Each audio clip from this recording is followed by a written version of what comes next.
Hi, it's Marin. And Prashit. So our project was basically a group-wise comparison for EEG data for a P300 wave between group types, so audio and visual stimuli.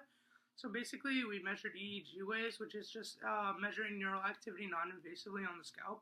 And the way we do that is we trigger like a rare response in the participant. So the way we did that was we had two different stimuli, a common and a rare.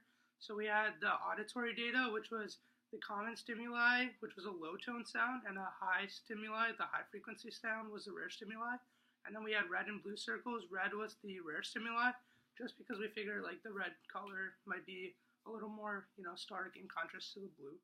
And so basically what we did was we measured the P300 wave, which if you see here, this is basically just an example of an EEG. So like this is the onset stimulus, and like we have like a P100 wave, an N200 wave, which is just positive and negative. And then we measured the P300 wave.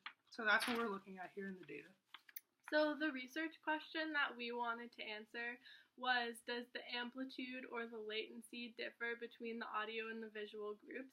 So basically on this chart, the amplitude is just how high up the wave goes, and the latency is the time at which it occurs.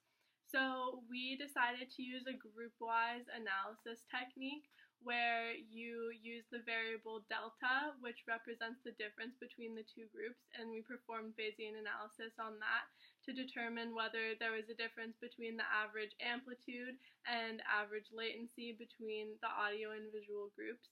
What we found in our project is that there wasn't a significant difference between the amplitude between the two groups, so the waves were about the same height on the y-axis, but for the audio group, the wave tended to start later than the visual group, so the latency was different between the two groups.